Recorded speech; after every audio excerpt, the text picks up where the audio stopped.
Olá, boa noite. Como vai? Vai bem? Está no ar pela TV Pantanal, canal 22, emissora do Grupo Gazeta de Comunicação, o programa Opinião ao Vivo, 30 de setembro de 2024. É isso mesmo, Lorenberg? Está errado isso aqui, não está não? 2 de outubro. Aqui, Hoje é 2 de outubro. Ah, mas então não fui eu, né? Foi que eu... Desculpa, gente, viu? 2 de Você não outubro. está assistindo o programa errado, não. E nem gravação, é porque eu me... né? Então vamos só corrigir. Tem nem por que ser, né? Ontem foi primeiro, abrimos o mês importantíssimo, que é o mês onde cada um de nós, né? Onde nós iremos às urnas escolher os futuros governantes dos municípios, os governantes e os legisladores, né? Que também ajudam a governar, de certa forma, com a fiscalização. Então, a opinião está no ar, retificando, não é? No nosso 2 de outubro. E a gente está aqui recebendo com muita alegria e honra o doutor Orlando Perry, desembargador do Tribunal de Justiça de Mato Grosso. Rapaz, ó, nossa agenda não estava dando certo de jeito nenhum. Eu convidava ele muito corrido, mas eu falei assim, eu não vou desistir. E ele sempre tolerante, né? E a gente acabou conseguindo conciliar as agendas.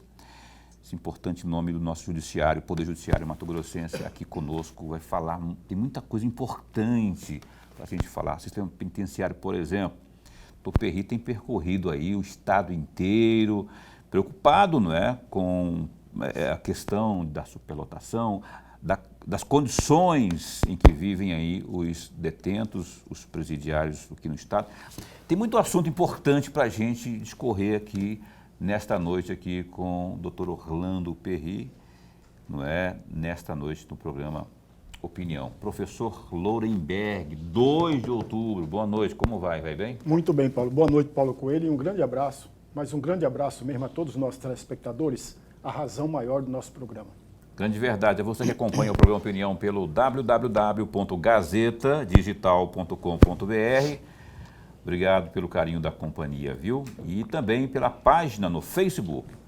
É só entrar ali, ó, no Facebook, digitar TV Pantanal 22 HD e a gente está pro mundo inteiro ali pela internet. Obrigado, viu, pelo carinho da sua... Aliás, hoje, quando eu coloquei lá nas redes sociais aí que o doutor Orlando Perry estava aqui, muita gente realmente interessada, assim, pedindo mandar um abraço.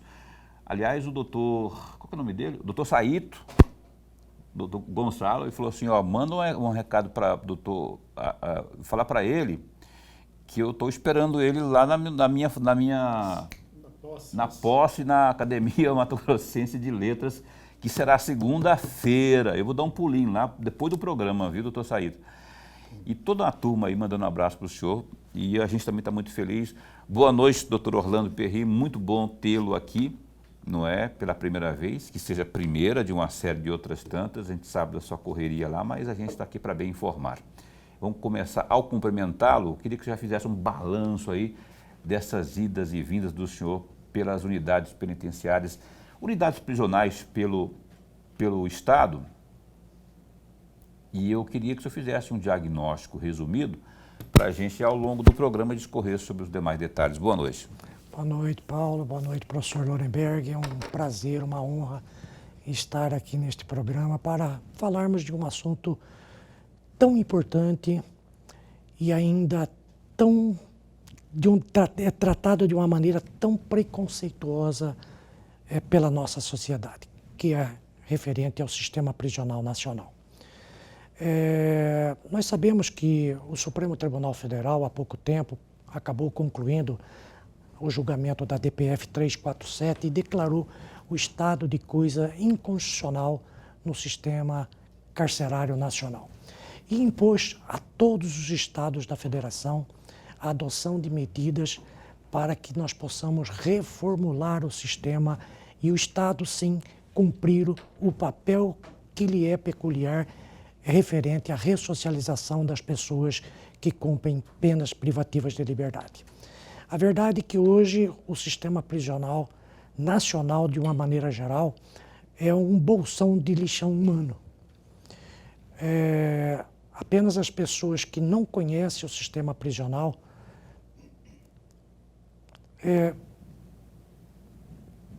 podem realmente ter alguma opinião equivocada. Porque a verdade é que o sistema carcerário nacional, nas condições atuais, ele não oferece oportunidade de ressocialização, que é o papel que o Estado assumiu quando aplica punições a pessoas que cometeram um crime. No estado de Mato Grosso mesmo, há 5 anos atrás, quando nós assumimos o GMF, que é o Grupo de Fiscalização e Monitoração do Sistema Carcerário e Socioeducativo do Estado de Mato Grosso, as nossas unidades prisionais eram verdadeiras masmorras medievais. Eu nunca esqueço, professor Lorenberg, a expressão de espanto que eu tive quando, há 5 anos atrás, eu visitei a unidade de Diamantino. Vi lá pessoas se amontoando nas celas, algumas se amarrando nas grades para dormir, dormindo de lado ou dormindo de valete, como se diz no jargão carcerário, por falta de vagas. E algumas unidades, de fato, eram extremamente depreciativas da dignidade da pessoa humana. E naquelas condições, evidentemente, que nós não podemos ressocializar ninguém. Não podemos ressocializar tratando essas pessoas como animais. E eu sempre digo e lembro às pessoas que as pessoas condenadas, né, cumprindo pena privativa de liberdade, a lei apenas as priva da liberdade tão somente, mas não de outros direitos. O reeducando continua detentor da sua dignidade de pessoa humana. E ela tem direito, sim, a um tratamento digno dentro do sistema prisional. Senão acaba piorando, né, doutor? Se Exatamente. não tiver uma alimentação boa, se não tiver tratamento de saúde, né, aí... Exatamente. É começar pela alimentação. Nós tivemos uma dificuldade enorme. Uma certa ocasião, nós chegamos na unidade de Sorriso, visitando a unidade de Sorriso, e os presos reclamando da qualidade da alimentação. E algumas pessoas perdendo pesos a olhos vistos, porque não conseguiam comer a alimentação que era fornecida pelo Estado. Estivemos visitando a empresa fornecedora de alimentação, fomos lá, conversamos com a nutricionista, e a nutricionista nos mostrou a empresa, e naquela ocasião o Estado pagava R$17 por 3 refeições para os nossos reeducandos. Imagine, Paulo, eu entregar R$18 a você e dizer a você, você vai ter que tomar seu café da manhã, almoçar e jantar com apenas R$17. Pro dia todo? Todo dia. Então a comida era de péssima qualidade. E isso, inclusive, a nutricionista me informou. Porque o empresário visa lucro, aquele que ganhou a licitação, ele precisa ter o lucro. Então a qualidade da comida era da última qualidade que se poderia conseguir. Ela me disse até que a carne que vinha para a empresa, ela precisava escaldar a carne para que pudesse servir. Esse era o tipo de alimentação que era servida nas nossas unidades prisionais. E por quê? No mais das vezes, o Estado faz a licitação, as marmitinhas, né? As quentinhas, como eles chamam, eles fazem a licitação pelo menor preço. Então a qualidade é péssima. Diante disso, nós estivemos conversando com o governo do Estado de Mato Grosso, fomos conversar com o Tribunal de Contas do Estado de Mato Grosso, conversamos com o presidente Sérgio Ricardo, que montou uma mesa técnica para abordar esse assunto. Para abordar esse assunto, para melhorar a qualidade da alimentação no Estado de Mato Grosso. E nós vamos Hoje melhorou muito, muito a alimentação que é fornecida nos nos nossos presídios no estado de Mato Grosso. Esse é um assunto que a gente vai desdobrar, sobre o qual a gente vai desdobrar no programa de hoje, né, sobre essas... porque as providências são provocadas, aí vem uma série de entidades, como o Tribunal de Contas, como citou aqui o desembargador Orlando Perry, não é? E o governo do estado acaba tendo que dar jeito no corpo, não é? Para que as providências sejam tomadas, e essas providências eu quero saber daqui a pouco mais, não é? Sobre como que está sendo esse contato com o governo do estado, porque eu sei que eu estava conversando com o doutor Fidelis, Geraldo Fidelis, e tem muita coisa que foi a questão da saúde, a questão das quentinhas, né, da alimentação propriamente, não é? Enfim, eles estão lá, amontoados lá, e na verdade precisam simplesmente ter o tratamento digno de ser humano, e não esse negócio da carne aí é absurdo. Carne que não é, tem que passar por todo um processo para depois servir como se fosse para animais. Não dá, né? Lorenberg, por favor. Desembargador, antes de mais nada, registrar a nossa alegria. Mas a alegria mesmo de tê-lo aqui no nosso bate-papo. Todos nós ganhamos e ganhamos muito com a presença do senhor. Eu que agradeço. Eu vou pegar carona, desembargador, vou pegar carona em parte do que o senhor falou, quando o senhor falou da ressocialização. Eu me lembro, e eu cheguei a ler uma matéria no próprio site do Tribunal de Justiça, no dia 13 de novembro de 2023, quando o senhor fez uma palestra para os 25 novos juízes que tomavam posse. E na oportunidade eu destaquei um trecho da fala do senhor.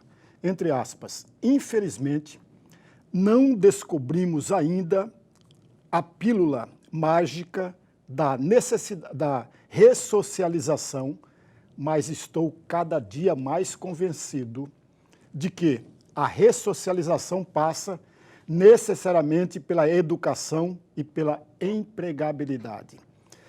Na maior parte das vezes, o egresso não tem nem roupa para sair do presídio, não tem passe de ônibus ou um familiar esperando por ele na saída, mas tem um chefe do crime pronto para chamá-lo. Fecham aspas. E aí eu tenho uma pergunta, muito mais do que uma pergunta, desembargador, é um pedido de reflexão sobre esse trecho da fala do senhor. Nós estamos muito distante, os presídios em Mato Grosso, em especial, estão muito distante de chegar a esses dois itens que o senhor mencionou para ressocialização de fato ou não? Eu começaria até por dizer o seguinte, eu tenho dito que o concurso para a magistratura, para o Ministério Público, deveria ter uma outra prova. Seria que, eu falo isso até num tom um pouco até jocoso, mas necessário, que os juízes e promotores especialmente, deveriam ter um teste de eles serem recolhidos durante 3, 4, 5 dias, uma semana, dentro de um sistema prisional, para conhecer o que é o sistema prisional.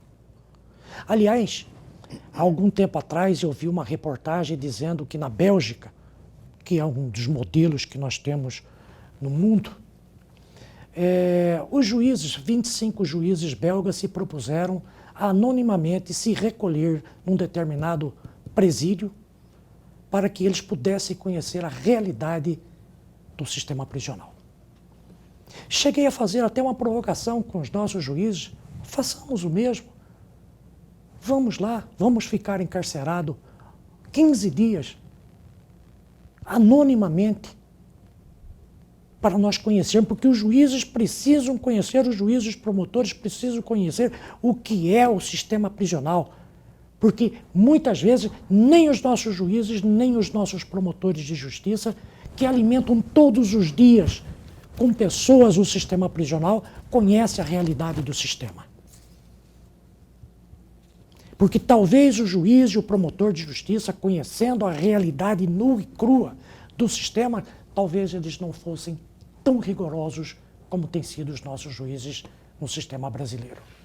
Falo que os juízes são muito benevolentes. Os brasileiros não o são. Até porque nós temos a terceira população carcerária do mundo, perdendo apenas para os Estados Unidos e para a China. Nós somos um dos países que mais encarcera. E eu tenho dito e repetido que nós prendemos mal, muito mal. E as nossas prisões, elas são escolas de crime ainda, lamentavelmente. No estado de Mato Grosso, não se faz ainda, não se cumpre a lei de execução penal que determina que se deva fazer a separação de presos provisórios de definitivos. Muitas vezes nós acabamos misturados na entrada aquele preso ocasional com o preso habitual.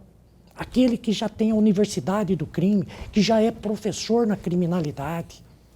E eu tenho pedido repetidamente à Secretaria de Administração Penitenciária para que proceda essa classificação que determina a lei de execução penal, que é muito importante. Porque, na verdade, as pessoas muitas vezes, quando entram no sistema prisional por um simples furto, eles acabam tendo contato com os criminosos mais perigosos e empedernidos do sistema. E até por questão de sobrevivência, Paulo, professor Leuenberger, eles acabam se alistando nas organizações criminosas existentes em nosso sistema prisional. Esse é um grave problema que nós temos. A verdade é que as organizações criminosas, elas estão assumindo uma proporção assustadora no Estado brasileiro. E nós precisamos ter esse cuidado de evitar esses alistamentos que se faz na entrada do sistema prisional. E é um trabalho que não é fácil, né, doutor? Olha, vamos ainda continuar nesse assunto aí, e outros mais também aqui, mas a gente tem que ir para o intervalo comercial, porque está tudo corrido, tudo exprimido por conta dessa questão da propaganda eleitoral obrigatória, gratuita, mas obrigatória. A gente vai para o intervalo comercial e a gente volta num instante só.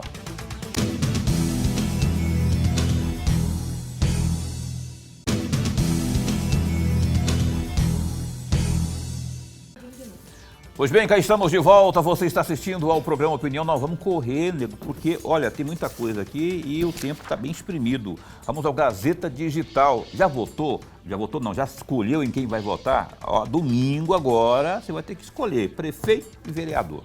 Olha só, a propósito, o e-título só poderá ser baixado até 5 de outubro, um dia antes das eleições. Depois, no dia 7, a emissão será retomada. A Justiça Eleitoral recomenda que o aplicativo seja baixado com antecedência e esteja atualizado.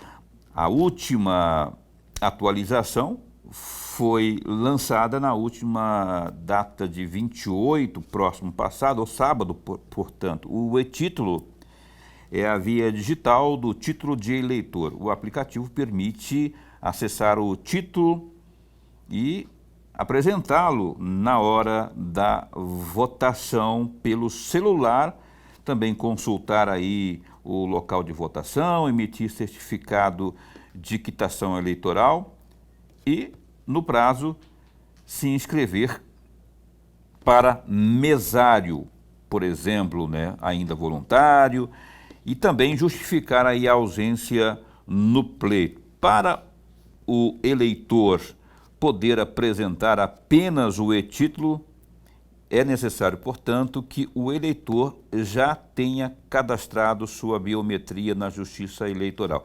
Se esse não for o caso, é necessário que apresente também aí um documento com foto. Este permite ser a carteira de identidade, carteira de habilitação, carteira de categoria profissional, não é? Reconhecida aí por lei, também reservista e passaporte. Então, para dar mais umas pinceladas aqui, ó, como baixar e também utilizar o e-título. Preste bem atenção. O download pode ser feito por meio das lojas de aplicativos tanto para os sistemas operacionais iOS e Android. Após o download, há uma mensagem aí de boas-vindas. Aí o eleitor deverá ler e aceitar os termos de uso e política de privacidade. Para emitir o e-título, não é? Para emitir o título de eleitor digital, é necessário informar nome completo, nome do título de eleitor ou CPF, nome da mãe e também nome do pai. Ambos os nomes podem ser marcados como não consta. Os dados têm que estar exatamente iguais aos que constam no cadastro eleitoral. Por fim, é também necessário criar aí uma senha de 8 a 70 caracteres. A senha deve ter letras maiúsculas e minúsculas, números e também símbolos. Fique bem atento aí. Olha, providencia que esse... Eu tenho aqui, ó. É mão na roda, literalmente. Você resolve a coisa e evita tumulto lá na hora de votar aí. Faça que nem o Lorenberg. O Lorenberg vai votar que nem eu. Lá no CPA já está tudo certinho, a gente já sabe. A gente não sabe quem vai votar ainda, mas a gente vai até lá, quem vai descobrir em quem a gente vai votar aí. E tem que pensar direitinho, aproveite os debates aí, tudo que tiver, informações, para que você não erre. Depois são 4 anos e para corrigir isso, nego, é um negócio complicado.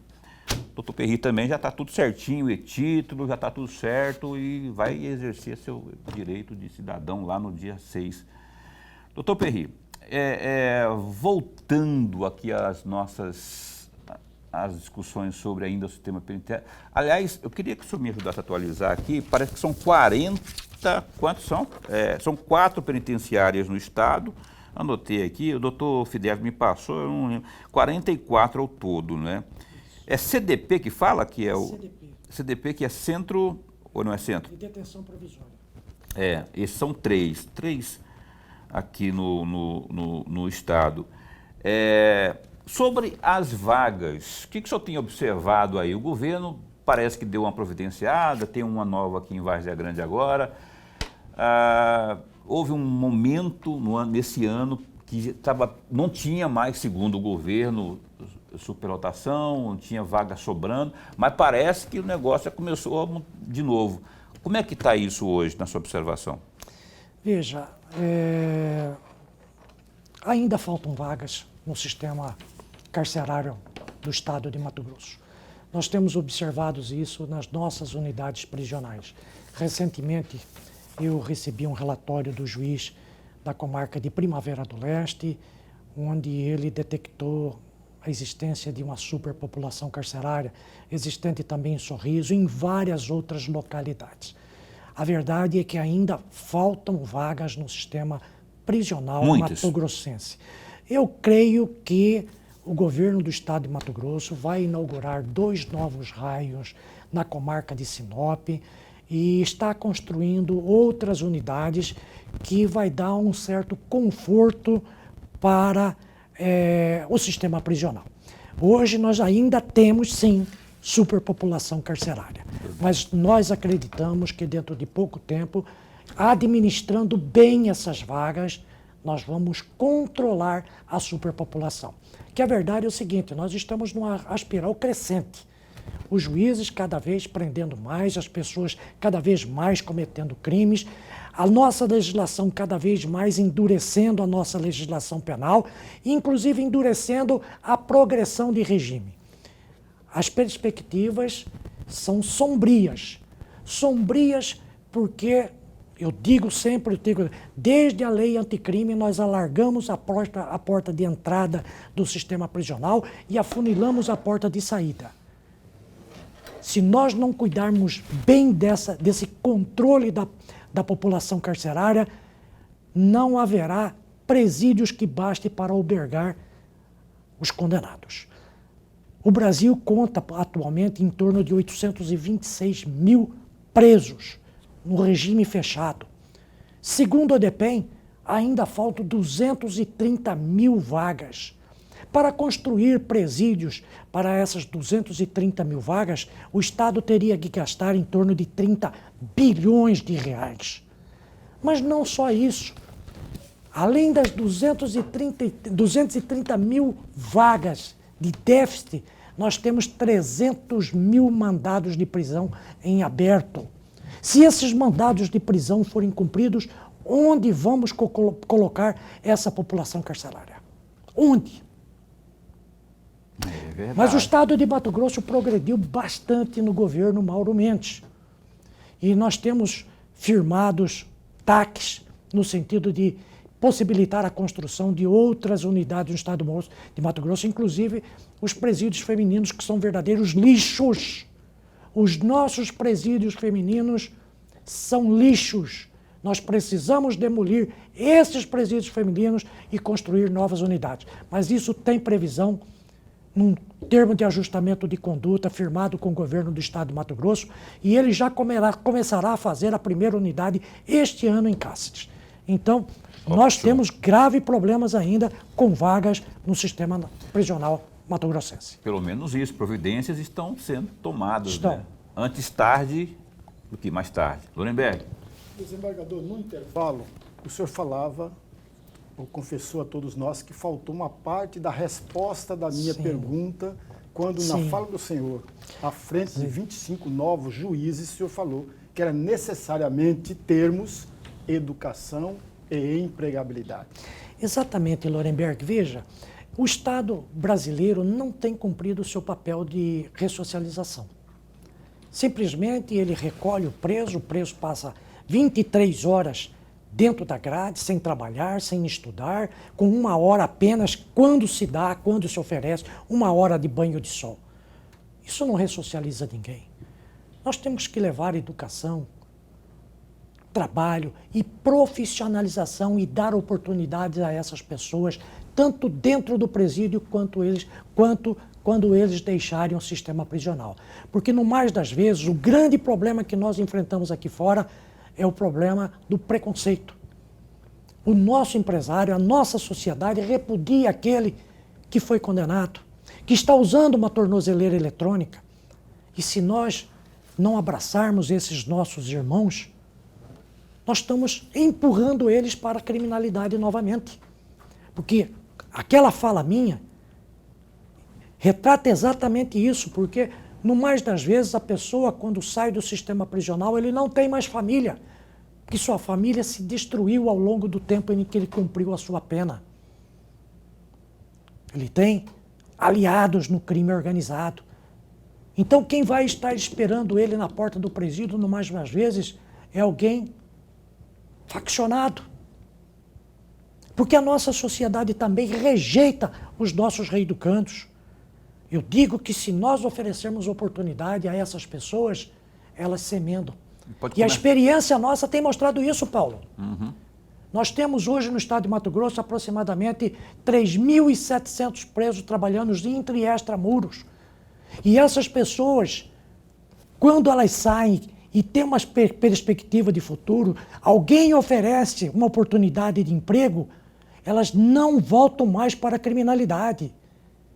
Então, quando eu falei da pílula dourada, professor Lorenberg, é exatamente a ressocialização que nós precisamos realmente cumprir. E tem um movimento, inclusive, aí, que eu vi, inclusive, o senhor muito motivado, que é, acho que é o pessoal do setor da construção, da confecção, coisa assim. Sim.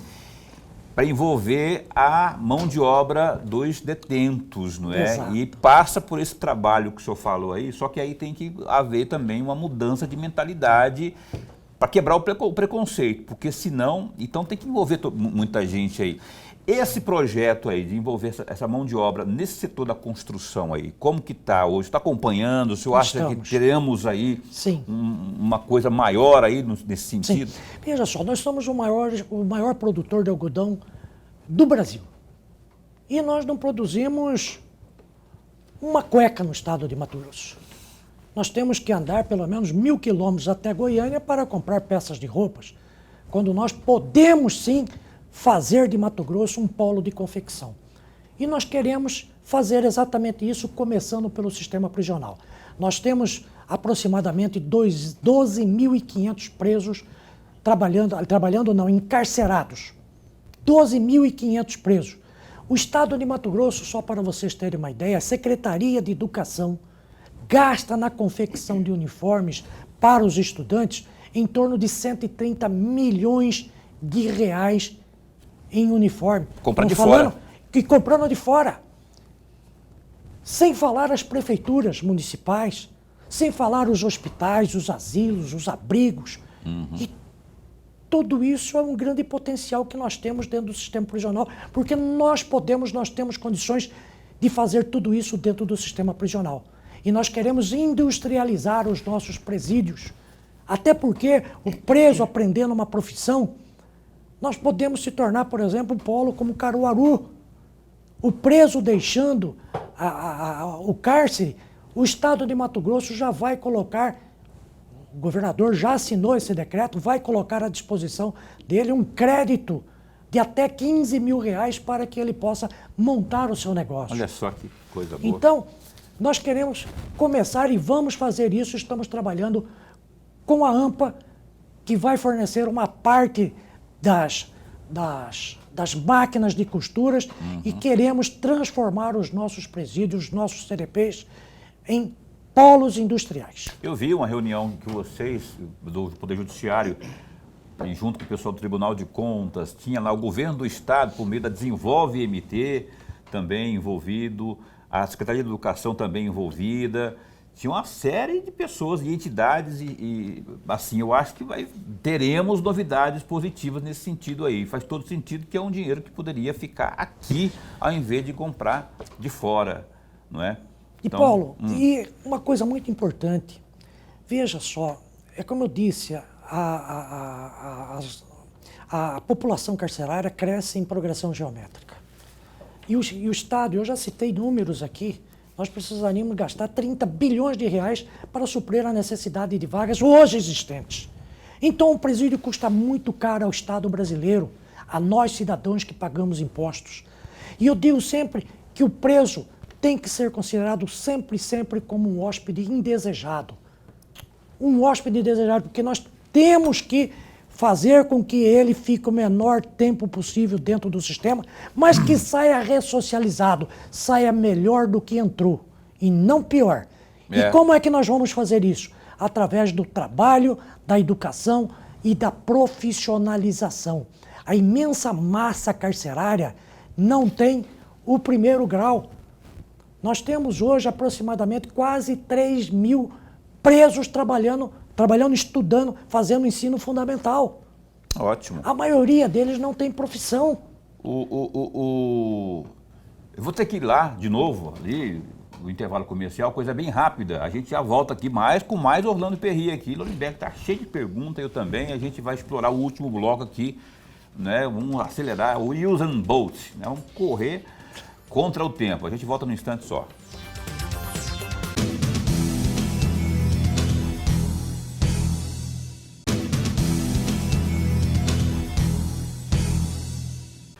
Estamos de volta aqui, o último bloco, Use and Bolt, não é?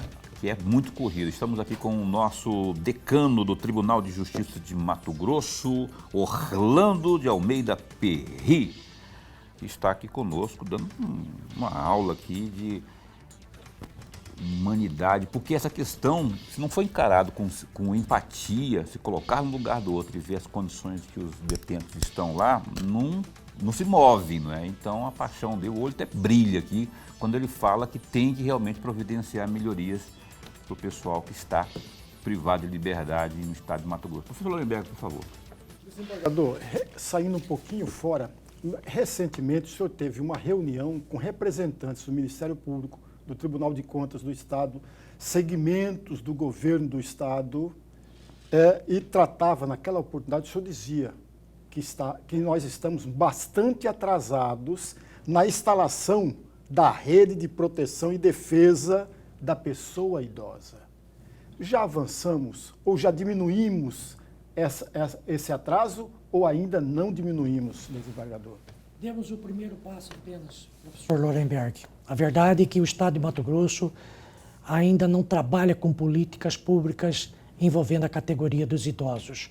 Nós temos no Estado de Mato Grosso aproximadamente, né, hoje estima-se que nós tenhamos 15% de idosos na população matogrossense.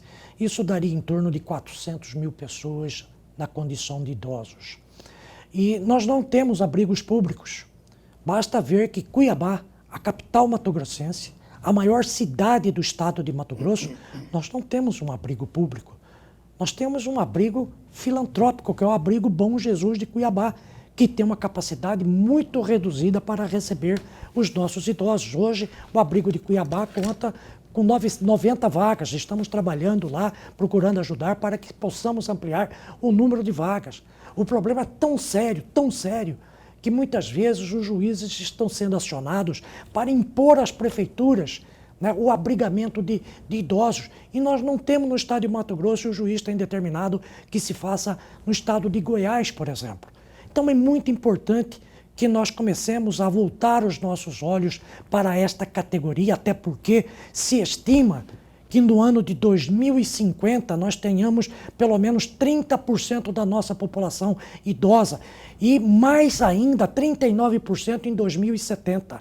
Nós vamos ter em 2070 para cada 170 jovens, para cada 100 jovens teremos 177 idosos. A população idosa está crescendo assustadoramente, graças a Deus, no estado brasileiro, mas nós não estamos preparados para esta situação. Então, nós estamos trabalhando também na construção de abrigos públicos. O governo do estado de Mato Grosso se comprometeu a construir 5 ILPIs, que é unidades para abrigamento dos nossos idosos, e conseguimos também recursos federais da nossa saudosa e querida Amália, deputada Amália, que destinou, quando em vida ainda, 29 milhões para a construção de abrigos. Então existe a possibilidade de se implantar, dentro de um ano, 10 novos abrigos no estado de Mato Grosso. Isso vai minimizar apenas o grave problema existente. Porque há muitos anos, ao longo dos anos, não se investiu nisso, né? Doutor, eu vou ter que fazer um bate-bola aqui, não dá nem para discorrer sobre muitos assuntos assim, porque eu tenho 4 minutos para encerrar o programa. Domingo é dia de eleições aqui no país, não é? Eleições municipais. O senhor defende, os detentos vão votar, né? Vão ter urnas lá, vão votar. É importante esse contato deles com esse processo de escolha e por quê? Veja, os nossos reeducandos, os presos definitivos, não têm o direito a voto. É a única coisa além da liberdade. Ninguém tem direito a voto? Não, o condenado não. O preso provisório... O provisório. O problema é que nós não temos previsão de instalação de urnas dentro das nossas unidades prisionais. Então, os presos, sejam definitivos ou provisórios, eles não votam no Estado. O senhor defende que poderiam votar na sua Eu vontade? diria o seguinte, Paulo, que se eles votassem, talvez os nossos políticos votassem uma atenção melhor a eles. Mas não votam. Outra coisa, saidinhas. Eu particularmente tenho uma opinião pessoal, viu, gente? Não é nada que eu vejo como eu torço o nariz com o negócio de saidinha, porque um preso tem aí, pela legislação, são 5 por ano, não é? 7 dias, cada uma delas, 35. 35 dias são mais do que um mês que um trabalhador aqui de fora, né, tem de férias por ano, por exemplo. Mas eu queria que o senhor desse, eu sei que o senhor é um ferrenho defensor dos direitos do ser humano, na verdade, não é só dos presidiários, não. O que o senhor for falar, a sua opinião, dessa sua opinião a respeito? Eu sou amplamente favorável à saidinha. O preso precisa ter contato com a sua família. É o melhor instrumento de ressocialização, continua sendo a sua família, quando ela não é destruída ao longo do cumprimento da pena. Nós temos experiências maravilhosas no estado de Mato Grosso, onde o juiz autoriza que os presos que trabalhem extramuros, trabalhem de segunda a sábado, aos sábados, ao invés de ele voltar para voltar para o presídio, ele tem autorização judicial para que ele vá ficar com a família até as 6 horas da tarde. Essa experiência já tem sido, levada a termo em muitas unidades do estado de Mato Grosso. E vocês sabem qual é o número de fugas? 0. 0. Essa lei da saidinha se criou por conta de 5% da população que obtiveram o direito e não voltaram para o presídio, se prejudicando 95%. Então eu sou amplamente favorável, o contato com a família é importantíssimo. Foi um grande equívoco do Congresso Nacional a aprovação da lei proibindo as saidinhas. Eu tenho 1 minuto para pegar sua opinião sobre essa... Houve recentemente aí um duplo homicídio, feminicídio, não é? Acho que na cidade aqui de Porto Esperidião. Um detento, pelas informações que foram veiculadas na imprensa, ele acompanhou toda a execução pelo celular dentro da cadeia. Eu queria que o senhor desse, não tem muito tempo, infelizmente, sim. Mas em 1 minuto, o que o senhor falasse a respeito? Eu conversei com o secretário de Administração Penitenciária, o Jean, ele acha difícil ter isso acontecido. Eu, particularmente, acho provável que tenha acontecido. Até porque, segundo eu tomei conhecimento, se fez uma revista na cela onde ele se encontrava e lá foi encontrado um celular. Então existe a probabilidade, sim, de ele ter acompanhado para e passo a execução daquelas 2 jovens. E esse é um grave problema que nós temos que trabalhar, proibindo a entrada de celulares dentro dos presídios. Essa é uma grande praga que nós temos que combater duramente no sistema prisional. Orlando de Almeida Perry, muito obrigado. Infelizmente, nosso tempo voou, essa questão eleitoral aí também. Mas, olha, a primeira de uma série, viu? Eu vou perturbar até o senhor voltar aqui. Obrigado. Esse espaço continua a postos para bem informar. Muito obrigado. Obrigado a vocês aí. Obrigado pela oportunidade. Obrigado ao Poder Judiciário também, que está sempre com juízes aqui, magistrados falando, desembargadores, doutora Maria Helena já veio, doutor Zuquim já veio, doutor Perry está vindo, outros tantos, né? E, enfim, Brunenberg, até amanhã? Até amanhã. Rapaz, amanhã, olha só, nós vamos ter aqui a defensora pública Cleide Nascimento, mais Defensoria Pública aqui, que é outra instituição que precisa de luz para que a gente possa reverberar todo o trabalho importante da Defensoria Pública nas suas mais variadas áreas. Aqui a gente reverbera porque você, telespectador, é o nosso maior motivo de estarmos aqui, correto? Então tá, até amanhã, nesse mesmo horário, aqui na TV Pantanal, uma emissora do Grupo Gazeta de Comunicação. Fica bem, fica com Deus também.